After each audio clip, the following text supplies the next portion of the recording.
Hello, ഇന്ന് ഞാനിട്ട video ഇന്നലെ ഇട്ട വീഡിയോൻ്റെ ബാക്കിയാണ്. ഇന്നലെ ഞാനൊരു ദുപ്പട്ടയാണ് ഇട്ടത്, അതിൻ്റെ ടോപ്പാണ് കേട്ടോ അത്. ഇത് മൂത്തയാളുടെ ഡ്രസ്സാണ്.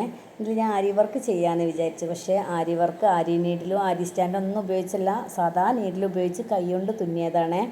ഇത് തയ്ച്ചത് അവളുടെ ആൻറ്റിയാണ് കേട്ടോ. ഇത് ഞാൻ അവൾ വിട്ടൊന്നൊരു ഡിസൈനാണ്. ഇത് ഈ വള്ളി പോലുള്ളൊരു ഡിസൈനിൽ ഒരു ലീഫും ഒരു ഫ്ലവറൊക്കെ വരുന്നൊരു ഡിസൈനാണ് കേട്ടോ.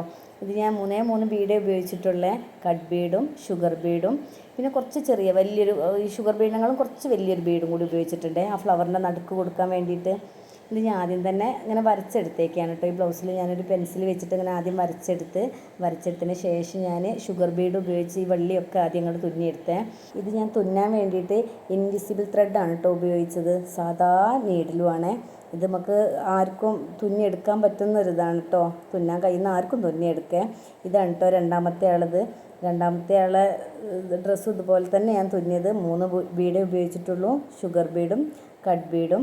പിന്നെ കുറച്ച് കട്ട് ബീഡ് ഉപയോഗിച്ചപ്പോൾ ഞാൻ കുറച്ച് വലിയ കട്ട് ബീഡാണ് കേട്ടോ. ചെറിയ കട്ട് ബീഡ് നടുക്ക് തുന്നിയതിന് ശേഷം ഞാൻ ഈ പൂ പോലെ ഈ എതിൽ തുന്നാൻ വേണ്ടിയിട്ട് ഞാൻ കുറച്ച് വലിയ ബീഡാണ് കേട്ടോ ഉപയോഗിച്ചത് കട്ട് ബീഡിൽ.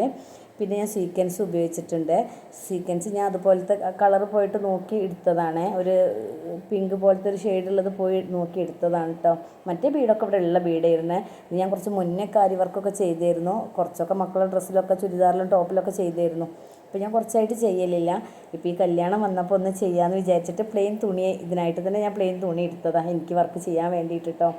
അപ്പോൾ ഞാൻ ഇതുപോലെ ഞാൻ ആദ്യം 3 ലൈനായിട്ട് ഷുഗർ ബീഡും കട്ട് ബീഡും ഷുഗർ ബീഡും അങ്ങനെ 3 ലൈൻ കൊടുത്ത ആദ്യം. പിന്നെ ഞാൻ ഈ വലിയ കട്ട് ബീഡ് ഉപയോഗിച്ചിട്ട് ആ സീക്വൻസ് ആദ്യം നീഡിൽ കൊടുത്ത് അതിന് ശേഷം ഞാൻ ഈ കട്ട് ബീഡ് കൊടുത്തിട്ട് ഒരു ഫ്ലവറിൻ്റെ ആകൃതിയിൽ ഇങ്ങനെ തുന്നിയെടുക്കാൻ കേട്ടോ ചെയ്തത്. ഒക്കെ താഴേക്ക് കുത്തിയെടുക്കുക ചെയ്തത്. ഇത് വലിയ ടഫൊന്നുമില്ല, ആർക്കും ചെയ്യാവുന്നതേ ഉള്ളൂ. ഇത് ചെയ്ത് കഴിഞ്ഞപ്പോൾ നല്ല ഭംഗിയായി, നല്ല വൃത്തിക്കായി. ഇതിങ്ങനെ കാണുമ്പോൾ കുറച്ചൊരു ഭംഗിക്കുറവ് നമുക്ക് ഇതിൽ തോന്നുന്നുണ്ടെങ്കിലും കുഴപ്പമൊന്നുമില്ലായിരുന്നു. എന്നാൽ ഒരുപാട് വർക്കറ്റ് ചെയ്തതുമില്ല, കുറച്ച് വർക്കായും ചെയ്ത് അങ്ങനെ ചെയ്തതാണ്.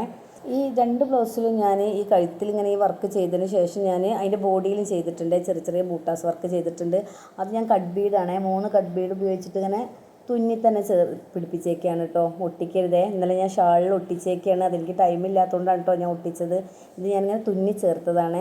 തുന്നി ചേർത്താൽ കുറച്ച് ഈട് നിൽക്കും, കുറച്ച് ഭംഗിയാവും ചെയ്യും. അതുകൊണ്ട് ഞാനിങ്ങനെ തുന്നി ചേർത്തേക്കാണ്. ഇത് ഇഷ്ടപ്പെട്ടാൽ ഒന്ന് ലൈക്ക് ആൻഡ് ഷെയർ ഒക്കെ ചെയ്യണേ. Thank you.